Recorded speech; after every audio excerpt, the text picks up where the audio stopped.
زدا الله کلام یم ستاسو د عزت لپاره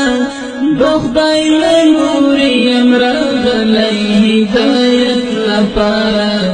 زدا الله کلام یم ستاسو د عزت لپاره د خدای له لورې یم راغلی هدایت لپاره زدا الله کلام یم د خدای کتاب یم زه یاد یم په نوم د قرآن د خدای کتاب یم زه یاد یم په نوم د قرآن الله کنتا غوره ستا د انسانیت لپاره د خدای له لورې یم راغلی هدایت لپاره زه د الله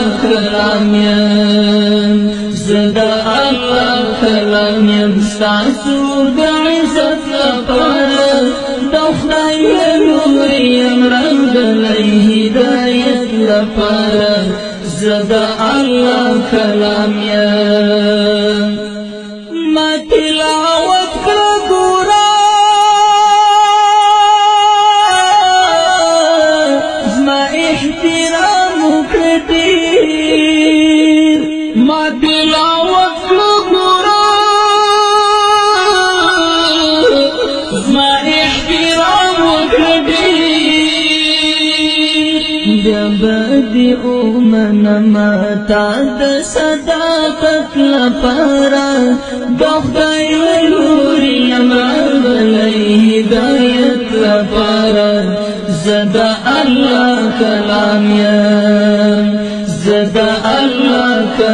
یم ستاسو د عزت لپاره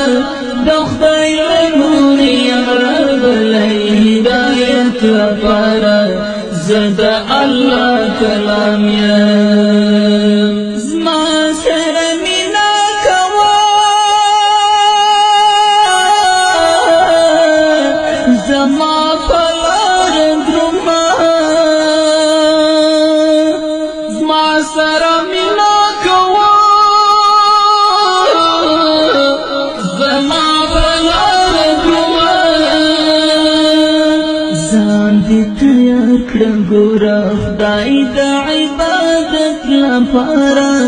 د خدای له لورې یم راغلی هدایت لپاره زه د الله کلام یم ستاسو د عزت لپاره د خدای له لورې یم راغلی هدایت لپاره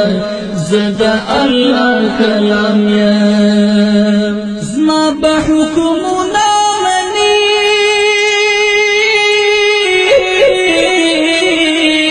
په ما عمل کوه زما به حکمونه مني په ما عمل کوه ځان دې لایق وګڼه زما د شفاعت لپاره د خدای له لورې یم راغلی هدایت لپاره زه د الله کلام یم ستاسو د عزت لپاره د خدای له لورې یم راغلی هدایت لپاره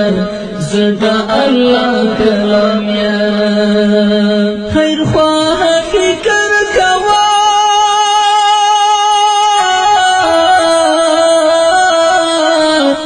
ځان له دوزخه ساته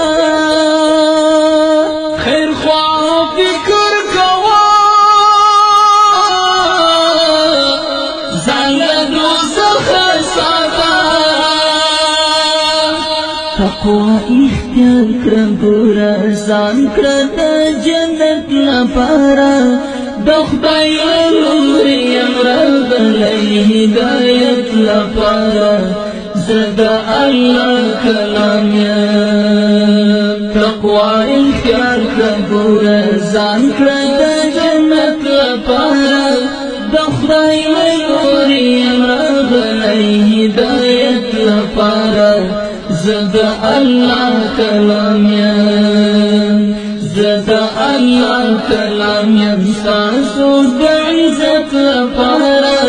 د خدای نور یم راغلی هدایت لپاره زدا الله کلام یم زدا الله کلام